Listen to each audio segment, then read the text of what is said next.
Hello everyone. आज day 17 है English assignment का। और जैसे हम अभी तक करते आ रहे थे उसमें मैंने थोड़ा सा पैटर्न ऐड किया है, क्योंकि एक टाइप का पोर्शन करा देते हैं। तो जैसे क्योंकि मैं छोटे बच्चों से लेकर बड़े बच्चों तक के लिए करा रही हूँ, एक ही वीडियो बनाती हूँ, तो हो सकता है कभी कभी बड़े बच्चों को लगता होगा कि मैडम ज़्यादा ही इजी करा रही है, इसमें हम क्या करें, ये तो बहुत आसान है, आता है। या कभी थोड़ा टफ हो जाता है तो छोटे बच्चों को लगता होगा कि हमारे लेवल से थोड़ा मैम ने ज़्यादा कर दिया है। तो मैंने सोचा है कि अब इंग्लिश असाइनमेंट को 2-3 पार्ट्स में करते हैं, जिससे कि हमारा पर्पस भी सॉल्व हो, स्पीकिंग वाला पार्ट भी कंप्लीट हो। और स्पीकिंग, सही स्पीकिंग के लिए, करेक्ट स्पीकिंग के लिए ये ज़रूरी है कि आपको ग्रामर आती हो। तो थोड़ा थोड़ा ग्रामर का नॉलेज भी बताते चलें। तो इसलिए मैंने आपके असाइनमेंट को 3 पार्ट्स में डिवाइड किया है। दिख रहा है? पहला ग्रामर पार्ट, दूसरा स्पीकिंग पार्ट, तीसरा लर्निंग पार्ट। तो ग्रामर पार्ट में ग्रामर का कुछ हिस्सा बताएंगे। स्पीकिंग में जो हम डे टू डे लाइफ में कोई सेंटेंसेस बोलते हैं, जिसके लिए कोई पार्टिकुलर रूल नहीं है सेंटेंसेस का, वो वाले सेंटेंसेस बताएंगे। लर्निंग पार्ट में जैसे कि मैंने आपको शुरू में बताया था कि आपके पास शब्दों का भंडार होना चाहिए, आप उतनी अच्छी भाषा बोलेंगे तो हम वर्ड्स याद करेंगे, शब्द याद करेंगे। ठीक है, तो पहला पार्ट है ग्रामर पार्ट। तो ग्रामर पार्ट पे आते हैं। ग्रामर में आज मैंने आर्टिकल्स लिए हैं। आर्टिकल्स क्या होते हैं? जब हम कोई सेंटेंस लेते हैं, उस सेंटेंस में नाउन से पहले, संज्ञा से पहले जो वर्ड आता है उसे आर्टिकल्स कहते हैं। संज्ञा क्या होती है ये वैसे क्लास 5th से या बल्कि उससे पहले ही बता दिया जाता है। किसी भी पर्सन, प्लेस और थिंग का नाम संज्ञा होती है, चाहे वो पर्सन हो, चाहे वो जगह हो, चाहे वो कोई वस्तु हो। जैसे कृष्ण है, राम है, कमलेश कुमारी हैं, पानी है, पेन है, कुर्सी, मेज, दिल्ली, फर्रुखाबाद, ये सारे संज्ञा हैं। अब इनमें पहले आर्टिकल सेंटेंस बनाएंगे तो इसके आगे आर्टिकल लगाएंगे। जैसे my name is Kamlesh Kumari, I am a teacher. अब आई एम आ टीचर, आ लगाया ए, तो ये जो ए है ये आर्टिकल है, टीचर से पहले आया है। टीचर एक नाउन है, संज्ञा है। तो ये कहाँ लगेगा? आर्टिकल्स 3 तरह के होते हैं, 3 होते हैं आर्टिकल्स, लेकिन उनकी तरह 2 कैटेगरीज होती हैं, definite articles, indefinite articles. Definite means होता है पक्का पक्का। जैसे हम किसी से कहते हैं कि कल आओगे, कहते हैं हाँ डेफिनेटली ज़रूर आएंगे, पक्का वाला। तो डेफिनेट मीन्स वो आर्टिकल्स जो किसी चीज़ को पक्के तौर पे बताते हों, और इनडेफिनेट वो जिसके बारे में पक्की ना पता हो। अब मैं एग्जांपल से आपको समझाती हूँ। आप बोलो कि यही वो लड़की है जिसने स्कूल में टॉप किया है। यही वो लड़की है, मतलब आप किसी एक फ़िक्स लड़की के बारे में बात कर रहे हैं। या मान लो कि मैं कहूँ शिखा राजपूत वो लड़की है जिसने स्कूल में टॉप किया है, तो आप किसी भी लड़की के बारे में बात नहीं कर रहे, आप सिर्फ एक लड़की के बारे में कर रहे हैं। आपको पक्का पता है कि यही लड़की है, कौन? शिखा राजपूत। उसने क्या किया? स्कूल में टॉप किया। तो आप क्या उसको इंग्लिश में बोलेंगे? Shikha Rajput is the girl.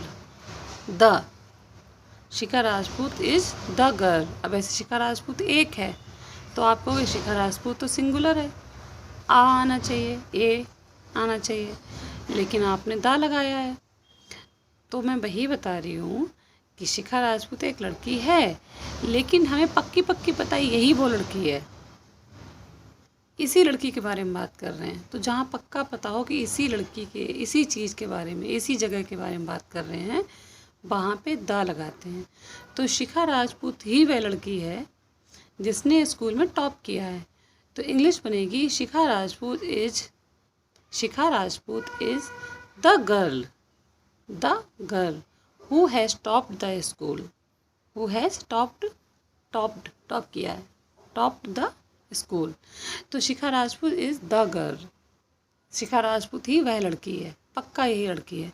अब मैं आगे आपको बताऊं कि ऐसे बोलूँ कि वो शिखा राजपूत है और वो एक लड़की है, या फिर नॉर्मली वह एक लड़की है, वह एक लड़की है। अब एक लड़की कोई भी हो सकता है, शिखा राजपूत को हटा दो थोड़ी देर के लिए, वहाँ दूर कोई खड़ा हुआ है और कहें वह एक लड़की है, तो हम बोलेंगे that is a girl, she is a girl, she is a girl.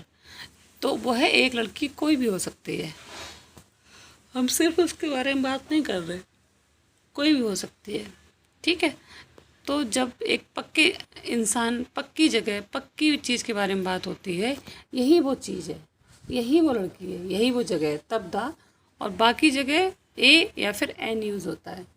तो जो पक्के पक्के वाले हैं उनको डेफिनेट बोलते हैं, जैसे हम कहते हैं डेफिनेटली, पक्का ऐसा करेंगे, डेफिनेटली विल डू इट। तो डेफिनेट वाले में यहाँ पे पक्का है, श्योर है, दा। अच्छा, दा का जो है ना, कभी दा बोलते हैं, कभी दी बोलते हैं। तो आज के असाइनमेंट में मैंने दा और दी पे जो डिफ्रेंसिएशन है उस पे नहीं बताया है आपको, कभी और बताएंगे, एक क्लास चाहिए होगी इसके लिए। मैंने आज इंडेफिनिट आर्टिकल्स लिए हैं, ए और एन, और इनको कहाँ यूज़ करना है। अब आप कहोगे मैम ये तो बहुत पहले पढ़ चुका है ए और एन, तो मैं आपको बताना चाह रही हूँ कि अभी तक आपने क्या पढ़ा था, ए कहाँ लगता है, एन कहाँ लगता है। आपने पढ़ा था कि ए लगता है वहाँ पे जहाँ पर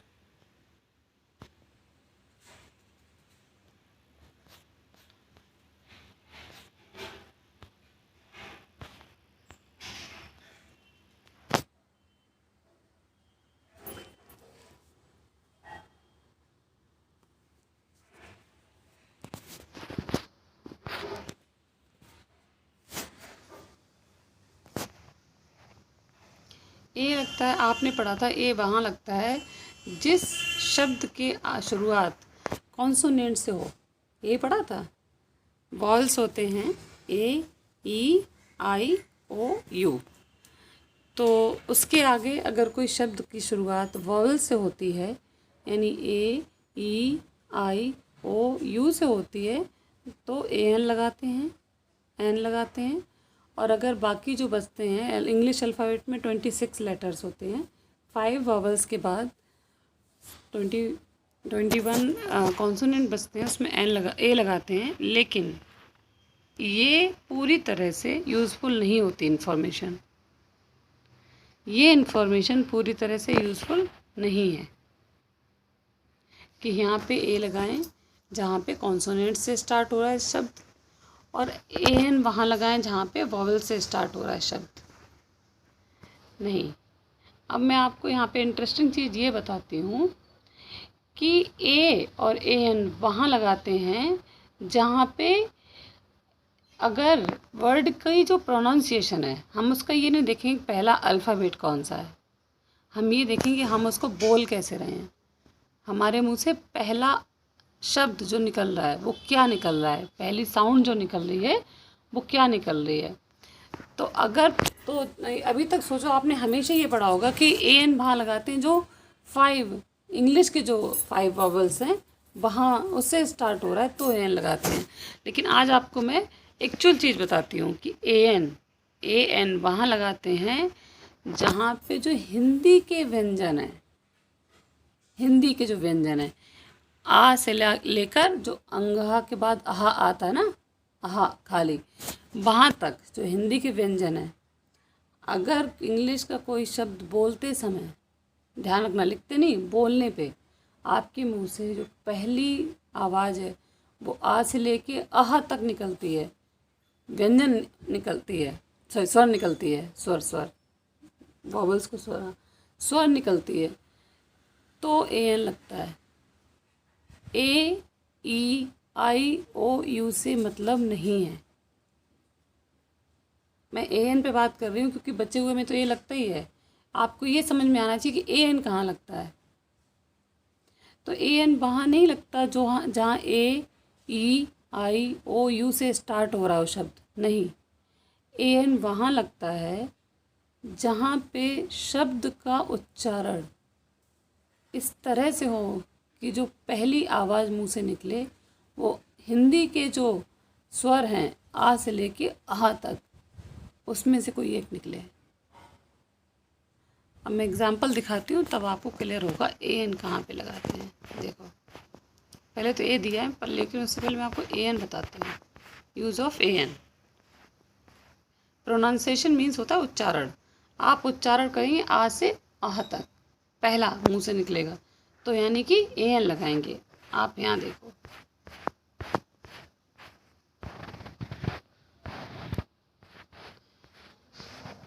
एन एलिफेंट। अब एलिफेंट की मैंने इसीलिए यहाँ पे उच्चारण लिख रखी है एलिफेंट। आपके मुंह से पहला अक्षर कौन सा निकल रहा है? ए। एलिफेंट बोलेंगे तो क्या निकल रहा है? देखो ए दिख रहा है। ए जो है वो आपका हिंदी में स्वर है, ठीक। तो हिंदी का स्वर निकल रहा है। ये बहुत ही इंटरेस्टिंग बात है ना, अंग्रेजी का, अंग्रेजों की भाषा का ए और ए एन डिसाइड करने के लिए हिंदी चाहिए। मुझे तो ये समझ में, मुझे बड़ी हंसी आती है सोच के कि अंग्रेज कैसे डिसाइड करते हो कि ए या ए एन कहाँ लगाएं। हिंदी तो उनकी भाषा है नहीं। लेकिन ये फैक्ट है कि ए या ए एन यूज़ करने के लिए प्रोनाउंसिएशन को हिंदी वाले स्वर व्यंजन से कंपेयर करते हैं, और हिंदी जैसे लिखी जाएगी उस हिसाब से, हिंदी के जो स्वर है ना उस हिसाब से यहाँ पे ए एन लगता है। अब एलिफेंट का जब आप मुंह से बोलेंगे एलिफेंट तो पहला निकला ए लीफेंट, ए लीफेंट, ए निकला। ए आपका स्वर है हिंदी का, तो इसलिए यहाँ पे क्या आ गया? एन। स्वर से पहले एन आएगा। आप देखो ईयर, ई ईयर, ई निकला। ई क्या है? स्वर, तो स्वर से पहले एन आ गया। एप्पल, ए पल, ए पल, ए क्या है? स्वर है, तो क्या आ गया? एन। अब देखो और इंटरेस्टिंग चीज़, यहाँ पे है आर या आवर। क्या है? आवर। आपको पता है HOUR में एच साइलेंट रहता है बोलते टाइम। तो अगर जो आपने बचपन से अभी तक पढ़ा कि AN वहाँ लगाते हैं, उस शब्द के आगे लगाते हैं जिसकी शुरुआत AEIOU से हो। लेकिन देखो यहाँ पे तो AEIOU से शब्द नहीं शुरू हो रहा है, लेकिन क्या लगा हुआ है? एन, एन लगा हुआ है। तो अब ये एन क्यों लगा है? तो इसकी प्रॉपर जो एक्सप्लेनेशन है, जो रीज़न है, वो यही है कि हम स्पेलिंग नहीं देखेंगे। ए या ए एन लगाने से पहले हम स्पेलिंग नहीं देखेंगे, हम ये देखेंगे कि उसको बोल कैसे रहे हैं, उसका उच्चारण देखेंगे। उच्चारण हो रहा है आवर, आ वर। आ क्या है? आपका स्वर है, हिंदी का स्वर है। तो अगर हिंदी का स्वर आ गया उच्चारण में तो आप ए एन लगाएंगे, ठीक है। तो एन आर, जैसे मैं कहूँ कि वो 1 घंटे लेट आई, she came an hour late, she came an hour या आर लेट, तो एन आएगा, ए नहीं आएगा। अब आता है ऑनर। ऑनर मीन्स होता है सम्मान। तो जैसे कोई कहे कि आपसे मिलना मेरा सौभाग्य है, सम्मान है, तो एन ऑनर। अब शुरुआत एच से हो रही है, लेकिन एन इसलिए आया क्योंकि मैं इसको रिपीटेडली बोल रही हूँ कि स्पेलिंग नहीं देखेंगे ए या ए एन लगाते टाइम, हम उच्चारण देखेंगे। तो इसका उच्चारण ऑनर, ऑनर, अ हो गया आपका स्वर, तो इसके आगे आ गया a an. So it's an honour to meet you, it's an honour to meet you. ये एक आपसे मिलना मेरा सम्मान है, सौभाग्य है। सो ऑनर से पहले ए एन, क्यों? क्योंकि इसका उच्चारण स्वर से हो रहा है। अब एक और इंटरेस्टिंग चीज़, ये तो बहुत ही इंटरेस्टिंग लगता है, कभी आपको MLA क्यों आ रहा है ये बार बार?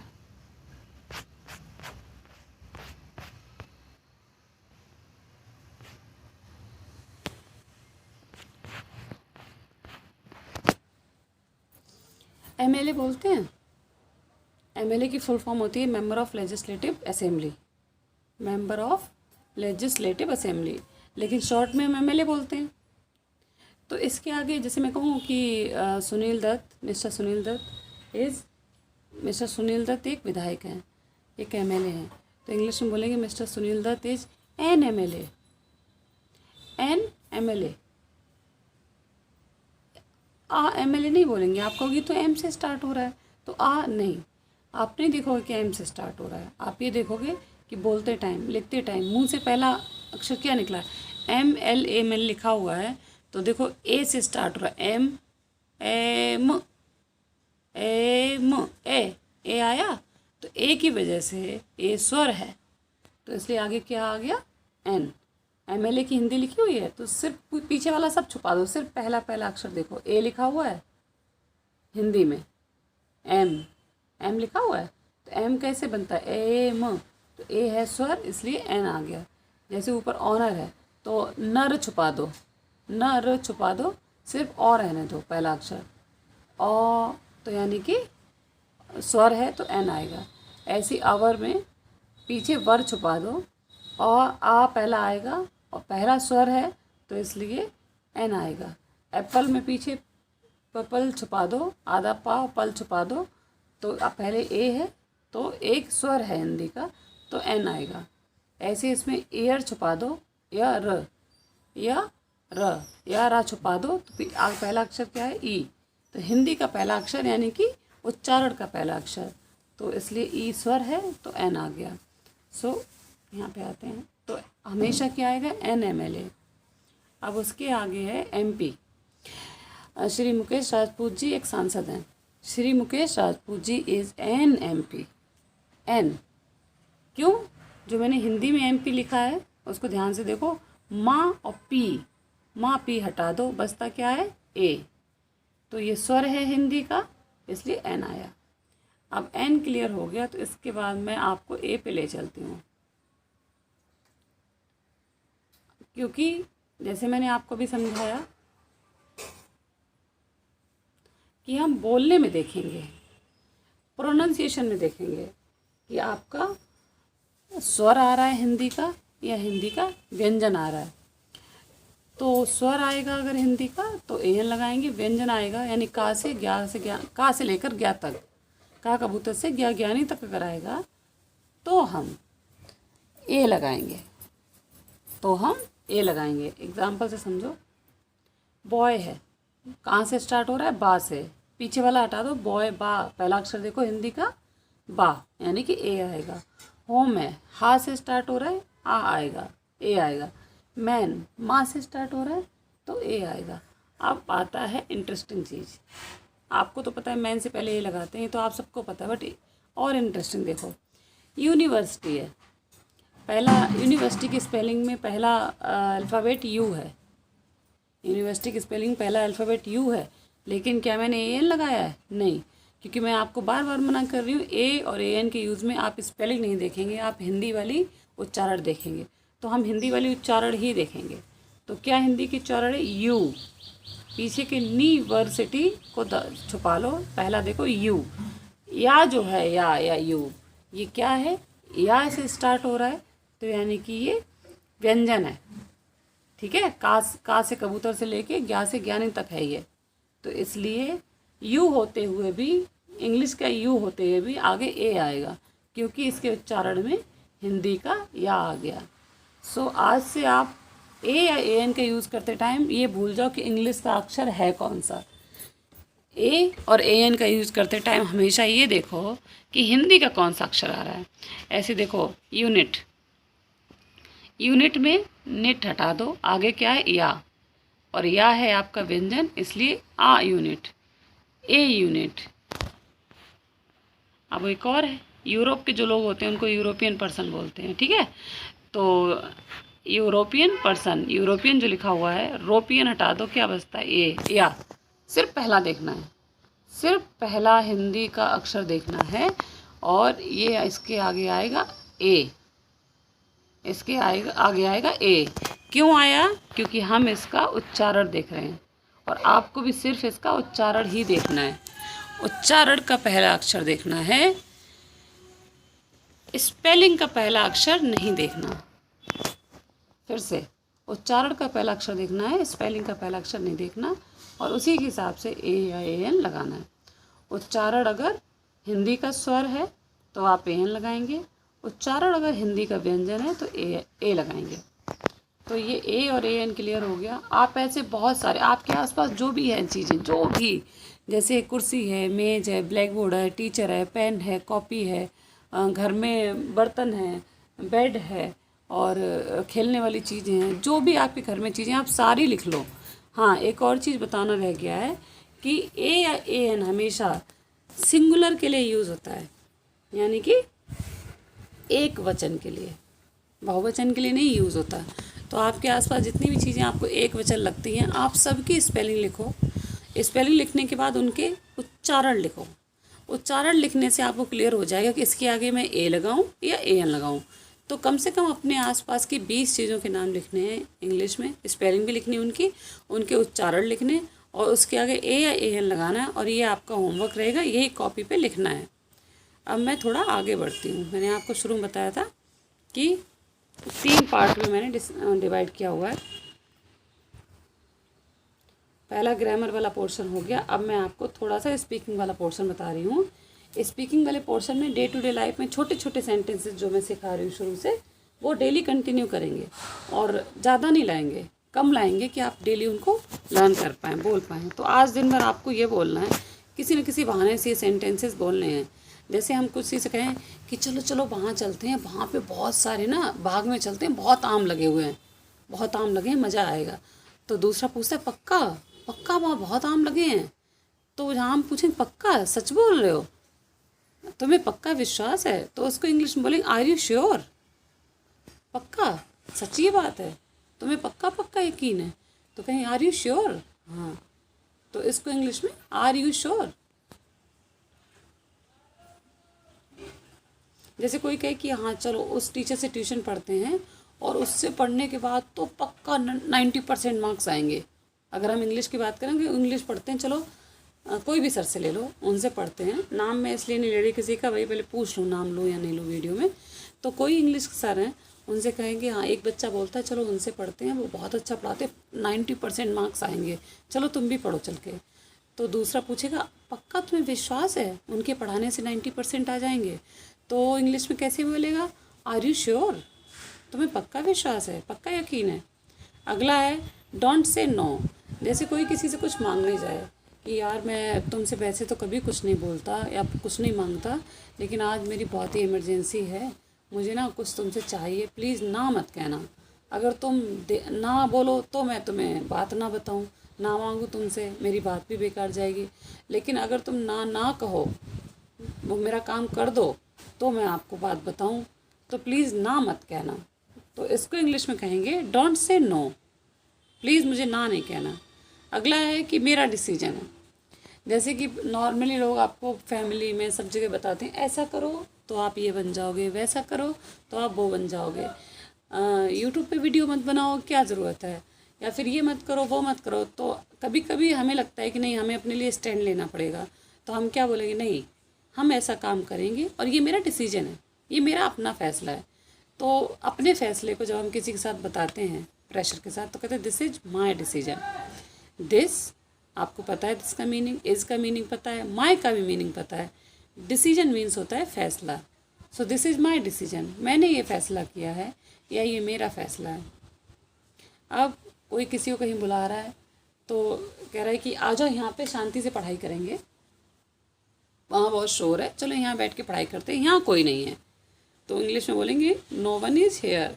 नो की भी हिंदी आपको आती है, वन की भी आती है, इसकी भी आती है, हेयर की भी आती है, नो वन इज़ हेयर। अच्छा, एक और बहुत बोले जाने वाला सेंटेंस है, ये बहुत नाइंसाफ़ी है। जैसे उस दिन क्लास में मैं एक क्लास में गई तो एक बच्ची जल्दी आ गई थी, उसको आगे बैठना था, लेकिन टीचर ने उससे बोला कि नहीं तुम पीछे जाओ, मैं किसी दूसरी बच्ची को आगे बैठाऊँगा, तुम पढ़ने में उतनी इंटरेस्ट मतलब होशियार नहीं हो, तुम पीछे बैठो और मैं किसी और को आगे बिठाऊंगा। तो वो रोने लग गई, वो मेरे पास आई।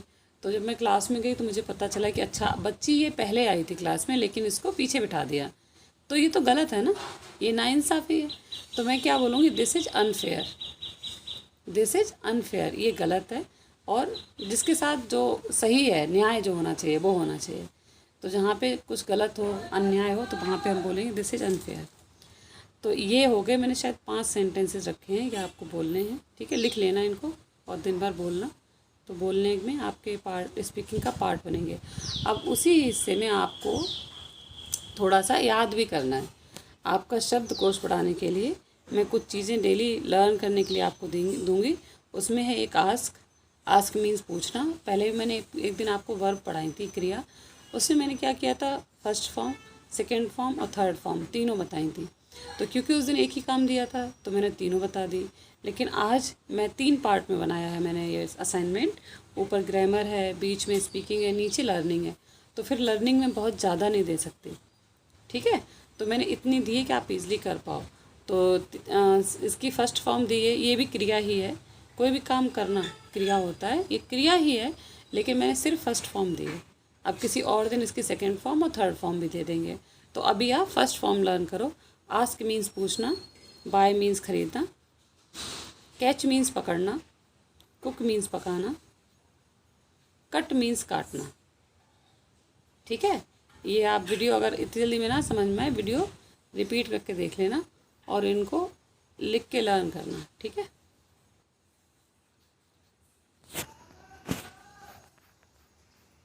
फिर से दिखा देती हूँ।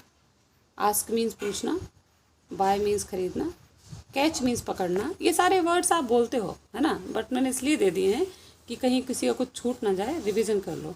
कुक मीन्स पकाना, खाना पकाना, और कट मीन्स काटना, ठीक है। तो आज का यही असाइनमेंट था आपका। 3 पार्ट में मैंने बनाया था। थोड़ा सा ग्रामर आपको एक्सप्लेन किया, जिसमें आर्टिकल्स बताए। आर्टिकल्स में मैंने 3 आर्टिकल्स की जगह आपको 2 एक्सप्लेन किए।